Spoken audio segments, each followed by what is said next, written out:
abogado de los Tribunales de Justicia de la República y licenciado en Ciencias Políticas y Sociales de la Universidad de Cuenca. Magíster en Derecho con mención en Derecho Constitucional por la Universidad Andina Simón Bolívar, sede Ecuador. Magíster también por el Instituto Tarello de la Universidad de Génova, Italia. Es miembro del Grupo de Trabajo de Pensamiento Jurídico Crítico 2016-2019 de la Claxo, miembro del Grupo de Teorías Políticas de la Asociación Ecuatoriana de Ciencias Políticas. Ha desarrollado actividades profesionales en la Corte Constitucional del Ecuador y el Consejo de Participación Ciudadana y Control Social del Ecuador. Ha desarrollado actividades de docencia, investigaciones en pregrado, posgrado, en la Universidad Andina Simón Bolívar, sede Ecuador. Universidad de Cuenca, Universidad Católica de Cuenca, actualmente docente titular de la Universidad Católica de Cuenca y docente de la Universidad de Cuenca, ponente en diferentes seminarios a nivel nacional e internacional. La temática es interpretación y constitución, una mirada realista de la interpretación constitucional. Recibamos con fuertísimo aplauso.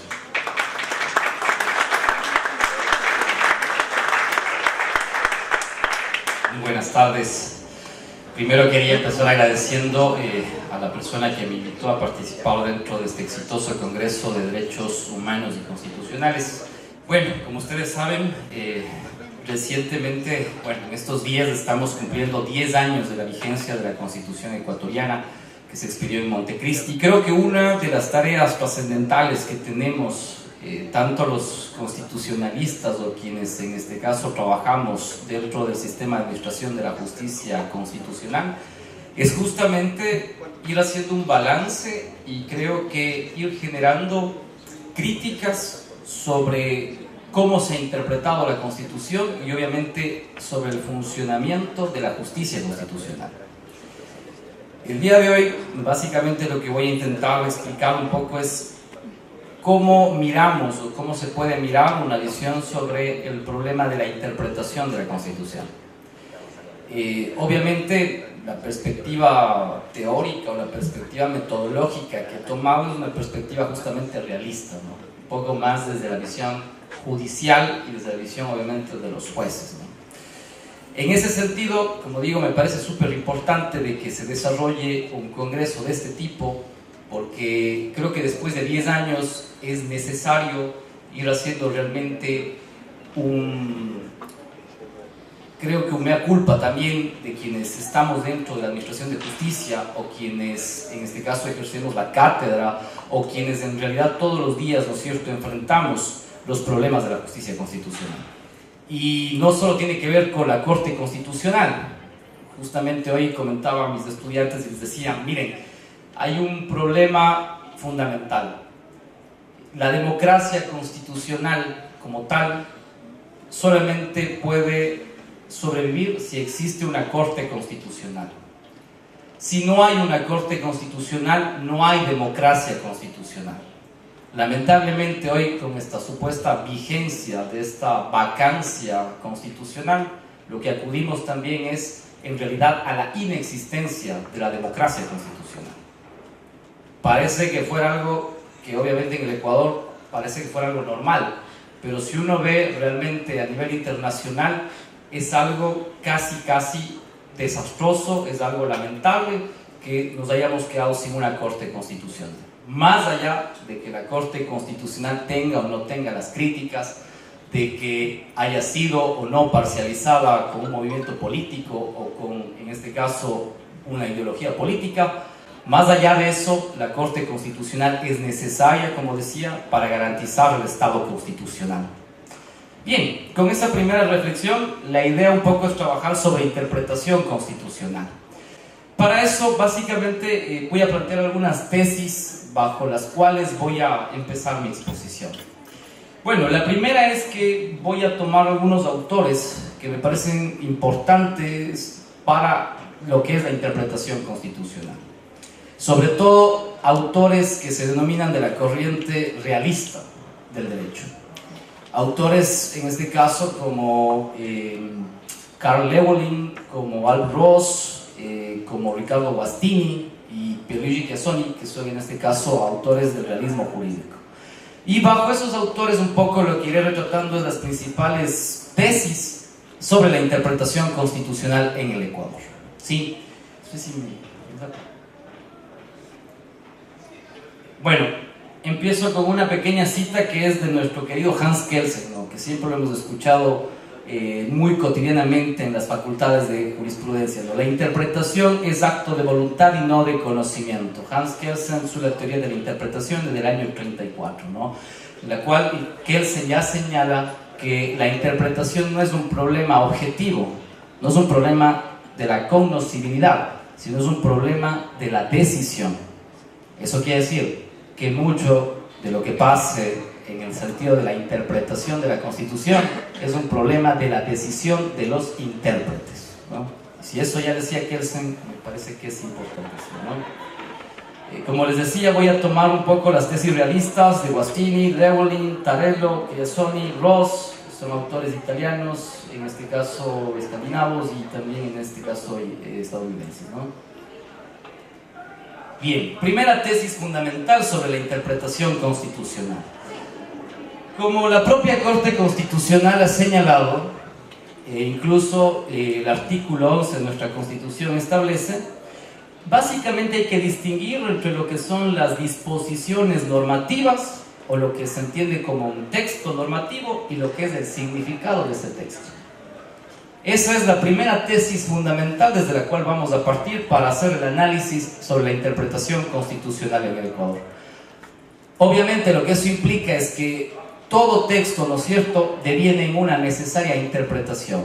Todo texto tiene uno o varios significados. Solamente por eso voy a hacer un pequeño ejemplo, ¿no es cierto?, sencillo. Ahora que estamos hablando del tema del aborto y otros más que estamos en discusión, me parecía, para entrar un poco en controversia también además, empezar con este análisis.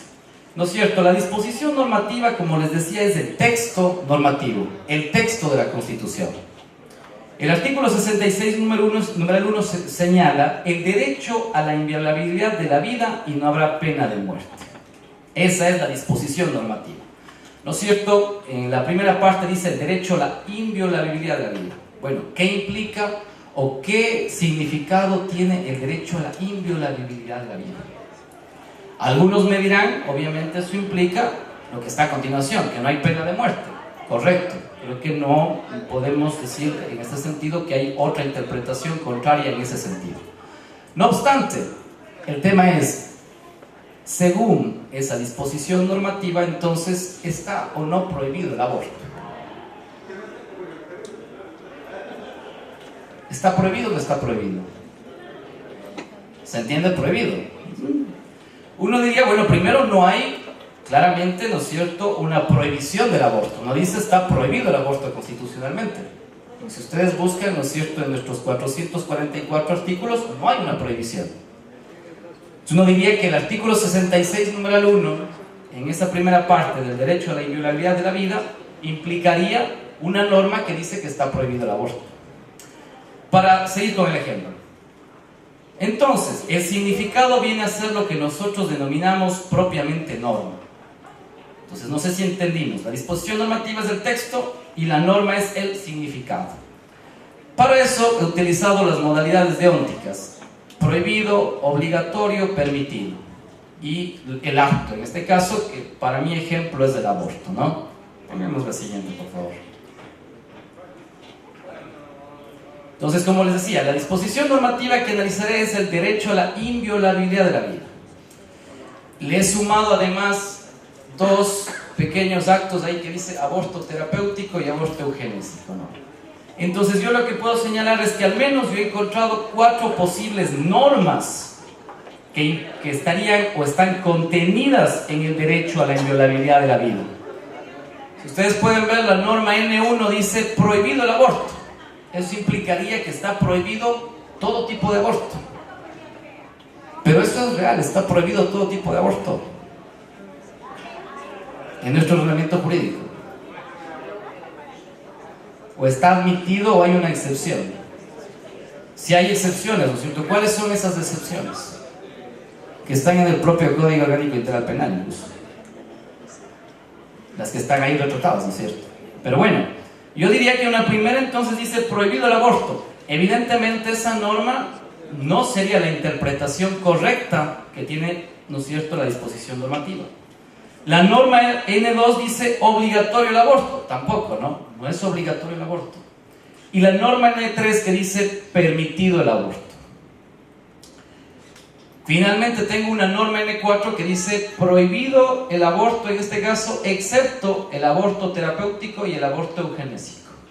Esa es básicamente la interpretación que también el legislador le ha dado a la Constitución, ¿no es cierto? Diciendo, sí, está prohibido el aborto, excepto en el caso del aborto terapéutico y eugenésico.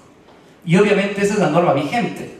No obstante, la Corte Constitucional, el intérprete máximo de la Constitución, podría decir, alguno de estos días decir, no, realmente el derecho a la inviolabilidad de la vida implica que hay una permisión del aborto.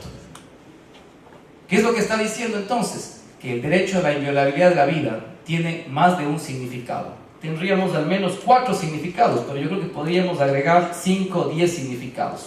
Por lo tanto, un texto normativo tiene diversos significados.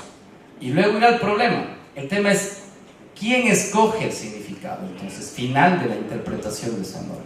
Obviamente, como ustedes saben, el 436 determina que el máximo intérprete de la Constitución es la Corte Constitucional. Entonces, esta es la primera tesis que he señalado. Una cosa es hablar de disposiciones normativas y otra es hablar del significado o de propiamente lo que es una norma. Por lo tanto, un texto normativo tiene diversas normas y están contenidas en el texto constitucional. Bien.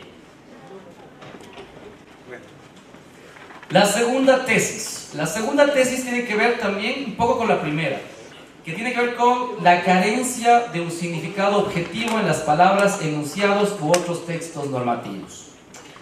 Obviamente, luego regreso con, solamente como ejemplo, ¿no? Digo, prohibido P, ¿no? ¿Qué es prohibido P? Prohibido vehículos en el parque.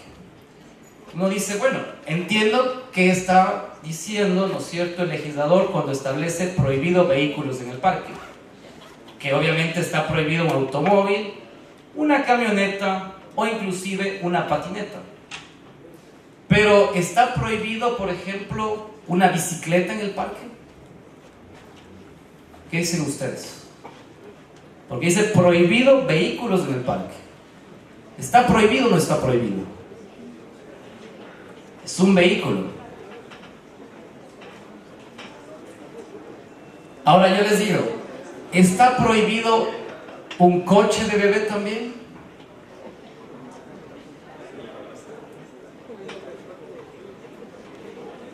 Eso no es un vehículo, un coche de bebé.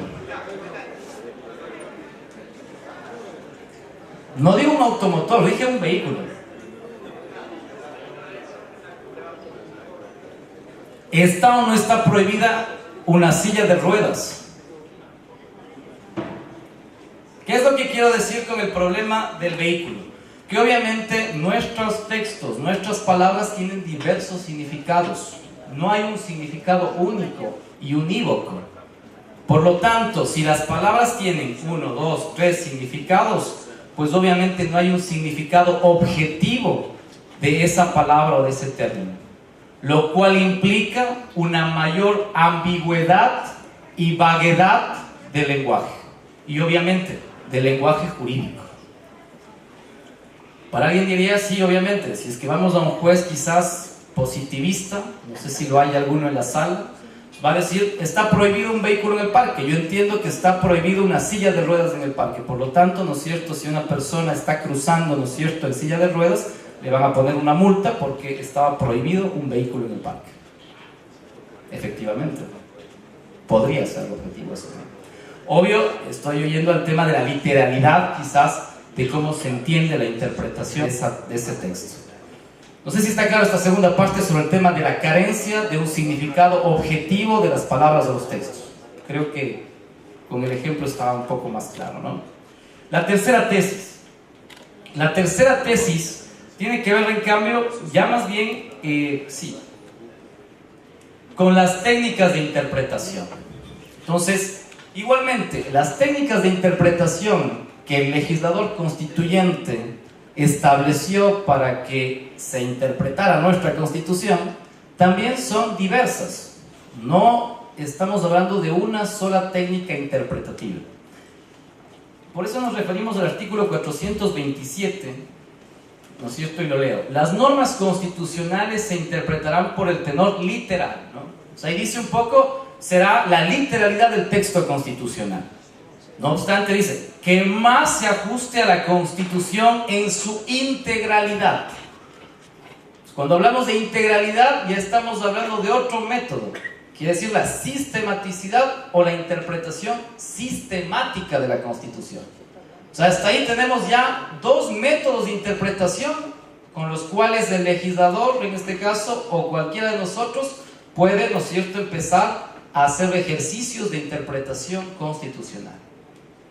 Y luego dice, pero en caso de duda, un poco esquizofrénico nuestro legislador constituyente, dice, se interpretarán en el sentido que más favorezca la plena vigencia de los derechos. Interpretación más favorable. Y ahí uno dice, bueno, ¿qué es la interpretación más favorable a la plena vigencia de los derechos? Un incógnito. Y luego dice, y que mejor respete la voluntad del constituyente. Entonces, regresamos al propio legislador constituyente. Entonces ahí iríamos a una pregunta. Ahora, ¿a qué legislador constituyente? Al legislador constituyente subjetivo. Entonces voy a pensar en Alberto Acosta cuando estoy pensando en interpretación constitucional. Puede ser. Estoy hablando de todo el órgano, en este caso, que es, obviamente, o que fue la Asamblea Constituyente. Bueno, vamos a discutir ese tema. Y luego dice, para complicar más el problema, ¿no es cierto? Y de acuerdo con los principios generales de la interpretación constitucional. La Ley Orgánica de Garantías Jurisdiccionales, Pérez Luño y otros hablan de que hay como 5, al menos, principios generales de la interpretación constitucional. Entonces, como ustedes ven, tenemos interpretación literal, interpretación integral, interpretación más favorable, interpretación de la voluntad del constituyente, principios generales de la interpretación constitucional. Hay varias técnicas de interpretación que podemos utilizar, obviamente, para la interpretación constitucional. Por eso hablo de que son múltiples y diversas las técnicas interpretativas que podemos utilizar. Eso obviamente va a complicar más el ejercicio de la interpretación constitucional. Cuarta tesis, el orden de las normas sobre la interpretación jurídica. Lo primero decíamos, obviamente estamos haciendo un examen básicamente de la interpretación constitucional y me he asignado únicamente a hablar, o básicamente, sobre el artículo 427 y el 11 de la Constitución. Pero también, obviamente, está la Ley Orgánica de Garantías Jurisdiccionales y Control Constitucional, que, como ustedes saben, en el artículo 3 establece los métodos de interpretación de la Constitución. Además, obviamente, ¿no es cierto?, de las técnicas de resolución de antinomias, ¿no es cierto?, ya clásicas, habla de al menos 7, 8 métodos. Inclusive la ponderación, inclusive habla en el artículo 3, ¿no es cierto? Entonces, el problema es, el orden de las normas sobre la interpretación jurídica implica que hay directivas interpretativas primarias que están en la Constitución, pero también hay directivas interpretativas secundarias, que por ejemplo están en la Ley Orgánica de Garantías Jurisdiccionales y Control Constitucional. Ahora, en la Constitución, obviamente, y uno dice, bueno, ¿qué utilizo? ¿Utilizo la Ley Orgánica de Garantías Jurisdiccionales o utilizo directamente y únicamente la Constitución? Y uno se queda un poco en la ambivalencia. Yo diría, como obviamente reconocemos todos, según el principio de supremacía y de jerarquía normativa, yo diría que la Constitución establece las directivas interpretativas primarias. Y obviamente la Ley Orgánica de Garantías Jurisdiccionales y Control Constitucional establece esas directivas interpretativas secundarias. Por lo tanto, inclusive yo diría que, obviamente, si existe cierta contraposición entre métodos de interpretación, yo me iría primero por los métodos o las directivas de la Constitución, antes que los de la Ley Orgánica de Garantías Jurisdiccionales. Pero eso también es un poco especulativo, ¿no? Quinta tesis, intérpretes de la Constitución. Como decíamos, en esta nueva era o este nuevo constitucionalismo latinoamericano, una de las cosas que se ha señalado siempre es que hay diferentes intérpretes de la Constitución. Al final de cuentas, todos quienes estamos en el ámbito jurídico o no, hacemos interpretación de la Constitución. Pero obviamente una cosa es lo que yo digo como un intérprete dogmático o doctrinario de la Constitución, y otra cosa es lo que dicen, ¿no es cierto?, los jueces constitucionales. No estoy hablando de los de la Corte, sino en el momento obviamente que, por ejemplo, usted va a sustanciar, me imagino que están algunos jueces aquí, ¿no es cierto?, van a sustanciar garantías jurisdiccionales, son jueces constitucionales. Por lo tanto, también al final se entendería que son intérpretes de la Constitución, más allá un poco de lo que dice la propia Corte, ¿no? Pero obviamente implica que tenemos una interpretación doctrinaria que la hacemos a veces los académicos, una interpretación propiamente judicial de los jueces, ¿no es cierto?, la interpretación auténtica, que en este caso la haría la propia Corte Constitucional, y es obviamente quien va a definir la interpretación, digamos, final de la Constitución. Pero eso implica que hay muchos intérpretes de la Constitución. Sí, obviamente la Constitución ha establecido que la Corte Constitucional sea el intérprete final, pero obviamente hay muchos intérpretes de la Constitución, ¿no? Y además hay interpretaciones e interpretaciones, ¿no? La sexta tesis, por favor, especificidad de la interpretación constitucional. Es algo quizás en lo que hay más dudas. ¿Realmente la interpretación constitucional es totalmente diferente a la interpretación legal? ¿Sí o no? ¿Qué creen ustedes? ¿O es lo mismo interpretar la Constitución que la ley? Tranquilos, es una opinión, no vamos a avisar al Consejo de la Judicatura ni a nadie, no se preocupen. Aunque están grabando, pero no creo que vayan al Consejo. Respiren. ¿Qué creen? ¿En realidad es lo mismo interpretar la Constitución que la ley? ¿Sí o no? La ley se aplica, pero también se interpreta, ¿no? ¿Pero qué es más fácil interpretar, la ley o la Constitución? La ley. ¿Por qué es más difícil interpretar la Constitución? ¿Y por qué no es objetiva? Vamos muy bien por esa parte. Porque, ya veremos en la última parte, pero me parece muy bien lo que señala. El problema es que no es objetiva quizás porque no tiene tantas reglas. No es como el Código Penal que uno dice va a la literalidad y si la regla un poquito se sale, ¿no es cierto?, de ese supuesto de hecho, uno puede decir que eso obviamente implica que ya se está haciendo interpretación o analogía y obviamente ya no hay cómo hacer eso y por lo tanto no se aplica. Pero la Constitución es mucho más difícil porque la Constitución tiene, primero, una cantidad de normas que no son reglas. El principio de igualdad, por ejemplo, es un principio como tal, no es una regla. Y obviamente, ¿cómo interpreta uno el principio de igualdad a la luz de otros derechos? Pues para mí sí es especial y sí es específica la interpretación constitucional. Segundo, la Constitución en sí misma tiene una cuestión diferente a las normas legales. La Constitución no solamente se refiere únicamente a derechos, garantías o a conductas, sino también la Constitución está dirigida a regular algo que tiene que ver con las relaciones políticas, con la estructura del Estado, con la organización del poder. Entonces, obviamente, otras normas legales o cuerpos normativos legales no tienen necesariamente o no están dirigidos a esos órganos, por ejemplo. Entonces me parece que sí hay una especificidad en la interpretación constitucional.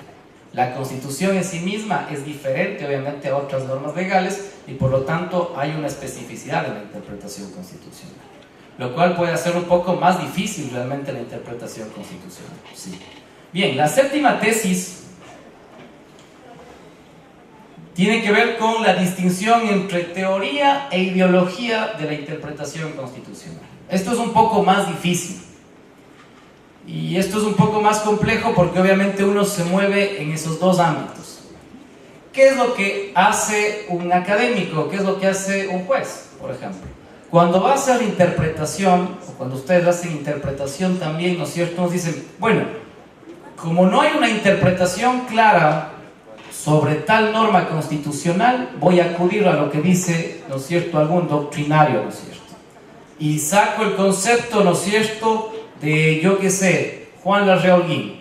Y Juan Larraolguín dice, ¿no es cierto?, que, ¿no es cierto?, las normas constitucionales deberán interpretarse tal.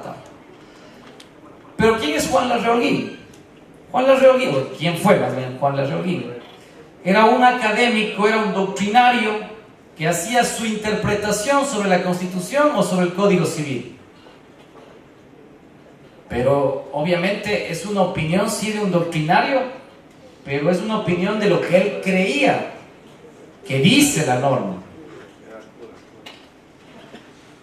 Eso es válido hasta cierto punto, porque es la ideología de Juan Larraolguín, al final de cuentas. Otra cosa es yo ir a describir cómo la Corte Constitucional ha interpretado cierta norma constitucional. Eso es teoría ya de la interpretación constitucional.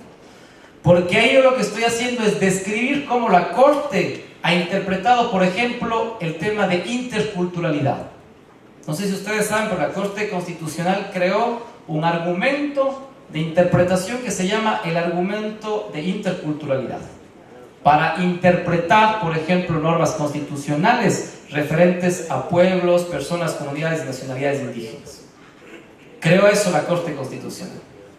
Más allá de que a uno le guste o no le guste el tema, eso es lo que hizo ya la Corte en materia constitucional. Entonces, esa es la teoría. Uno describe lo que hace la Corte. Otra cosa es que yo diga, Juan Larraolguín dice esto. Obviamente eso es ideología de Juan Larraolguín y eso implica la ideología de la interpretación constitucional. O lo que dice Vicente Solano es quizás algo de ideología también de la interpretación constitucional, ¿no? Bien, y la última tesis, que tiene que ver justamente con que las disposiciones normativas, en el caso de la Constitución, no son únicamente reglas, sino también implican principios o derechos fundamentales e incluso algunos dicen valores. Entonces, obviamente, ¿cómo interpretas un principio? ¿Cómo operas cuando hay una posibilidad de concretizar un principio? No vayamos a la idea de la clásica colisión de principios, pero solamente a la concretización de un principio. ¿Cómo concretizo el principio de igualdad en el derecho a la educación superior, por ejemplo? Pues obviamente uno dice, no hay una regla como tal clara en la Constitución. Claro que no. Entonces, obviamente la interpretación de un principio, la concretización de ese principio va a ser más complejo. No sé si está claro el problema de esta última tesis, ¿no? No hablamos solamente de reglas, hablamos de principios e incluso algunos hablan de valores constitucionales. Por ejemplo, la justicia es un valor, dicen, constitucional. Al hablar de que el Ecuador es un Estado constitucional de derechos y justicia, está estableciendo un valor supremo. ¿Qué implica la justicia en un Estado constitucional de derechos? Bien, con todas esas tesis, entonces solamente voy a hacer un par de ejemplos que complejizan justamente el tema de la interpretación constitucional ya en concreto, ¿no? Si me ayuda, por favor, con la siguiente. Ya. Lo primero, entonces, era que el 427 de la Constitución decía, ¿no es cierto?, claramente que la Constitución deberá interpretarse al tenor literal y a la integralidad. O sea, el primer problema que yo veo ahí es justamente que la interpretación literal o textual puede tener dos variantes: la interpretación textual originalista y la interpretación textual evolutiva. ¿Qué implica la interpretación textual originalista?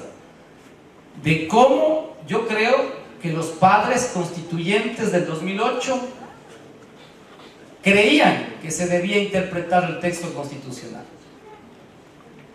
Vuelvo al 2008 y tengo que ubicarme en el 2008 y decir, entonces el texto constitucional debe obviamente interpretarse bajo lo que fue el origen de la Constitución. Por eso es la interpretación textual originalista. Esta tesis un poco también la defendía Antonin Scalia, que fue ex juez, bueno, era juez de la Corte Suprema de los Estados Unidos, que falleció ya hace unos 3 años atrás, que defendía un poco esta tesis, ¿no?, la interpretación textual originalista, ¿no? Él decía que la Constitución de los Estados Unidos debía interpretarse bajo lo que los padres constituyentes pensaban en 1787. Imagínense. Interpretación textual evolutiva. En cambio, esto obviamente implica que el texto debe obviamente contextualizarse a la actualidad, y que obviamente los textos pueden ir evolucionando, y obviamente que bajo esa evolución, ¿no es cierto?, el texto debe ser interpretado. Una interpretación un poco más actual, digamos, de la Constitución.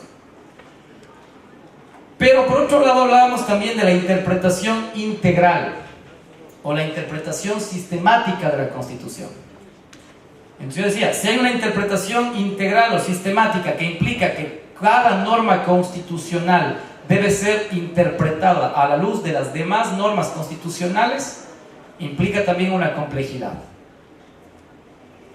Porque claro, alguien me decía, mire, pero el problema, ¿no es cierto?, no sé si ustedes saben, estamos en un problema en el caso de la SUAY sobre el tema minero. O sea, hace algunos meses atrás se definió el futuro de uno de los proyectos mineros emblemas del anterior régimen, que era el proyecto Río Blanco. Se demandó mediante medidas cautelares y bueno, luego se convirtió en acción de protección, que básicamente no ha habido consulta previa. Porque había un pueblo, una comunidad en este caso, que es la comunidad de Río Blanco, que debía ser consultada antes de iniciar la explotación minera. Y bueno, no quiero ahondar mucho en el caso, pero al final lo que iban estableciendo es, obviamente, ¿qué implica la consulta previa? Si la consulta previa es vinculante, no es vinculante, si es consulta ambiental, si no es consulta ambiental. Y entonces obviamente uno puede decir, si es consulta ambiental, el 398 ya define claramente que si es que es una consulta a una comunidad en materia de explotación ambiental o de explotación de recursos naturales, el 407 señala que en el caso de que la comunidad diga no, pues obviamente el presidente puede, mediante declaración de interés general y declaración de interés general por parte de la Asamblea Nacional, se puede explotar esos recursos. Entonces lo que uno va viendo es que la Constitución no puede interpretarse, o un artículo no puede interpretarse solito, por más que uno quiera, sino obviamente cada artículo está conectado con otros artículos. Y obviamente es la interpretación integral. Todos los artículos están conectados y son obviamente interpretados bajo la sistematicidad de la Constitución. Bajo esa idea, entonces, tenemos al menos 2 códigos interpretativos que podríamos utilizar ya bajo el 427. La interpretación textual originalista y la interpretación integral. La interpretación textual evolutiva y la interpretación integral. Entonces tenemos ya 2 códigos interpretativos. Pero si ustedes ven luego, y ahí pueden ver una cantidad de códigos, luego dice el propio legislador constituyente: tenemos la voluntad del constituyente y los principios generales de la interpretación constitucional versus la interpretación textual. Entonces uno puede dejar atrás la interpretación textual y buscar la interpretación según la voluntad del constituyente. La voluntad del constituyente literal, no literal, la voluntad del constituyente que llena una anomia constitucional, y tienen al menos 5 principios de la interpretación constitucional. Entonces, para ir resumiendo, como ustedes pueden ver, el problema de la interpretación constitucional en el caso ecuatoriano es complejo, porque tenemos, primero, múltiples técnicas interpretativas que el propio legislador constituyente no ha dejado aclarando cuál es su jerarquía, claramente. Primero. Segundo, tenemos diversos intérpretes de la Constitución, aunque claro, uno diría, el máximo intérprete de la Constitución es obviamente la Corte Constitucional, pero bueno, también tenemos que ver que tenemos, ¿no es cierto?, jueces constitucionales, ¿no es cierto?, de primera instancia, tribunales que también en cierto sentido hacen interpretación constitucional. Tercera cuestión importante: los significados objetivos de esos textos no hay un significado objetivo. Eso quiere decir que los intérpretes de la Constitución son quienes determinan básicamente la interpretación o el significado final del texto constitucional.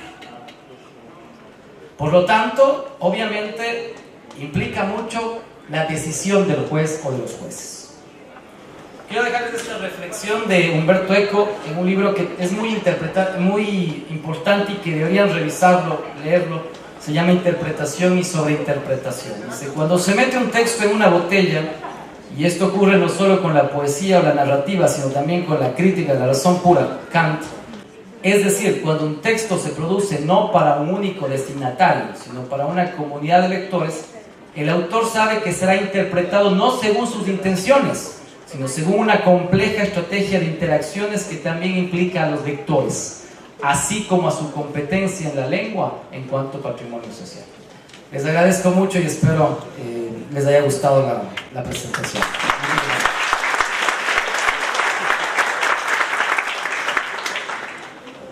Invito a la abogada Mayra Vivanco, que va a hacer la entrega del certificado en este momento. Doctor Solano, por favor, nos ayuda. Tenga la bondad.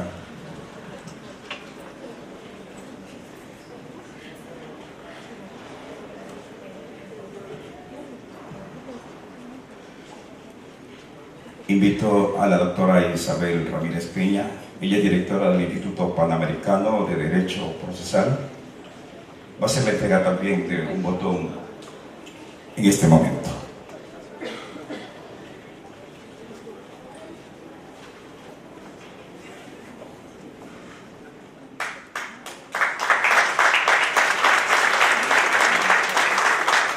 No se vaya, doctor, por favor, doctor, no se vaya, hay más detalles. Invito a la doctora Sonia Mendoza a hacer la entrega de este recuerdo de la provincia de Oro, Machala, capital bananera. Y aquí hay este detalle, el estatua del bananero.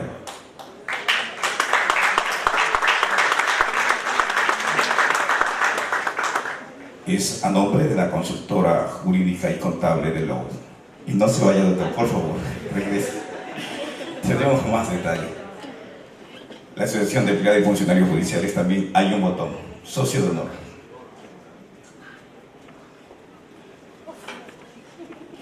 El doctor Iván Riofrío, en este momento juez de la Corte Provincial, hace la entrega.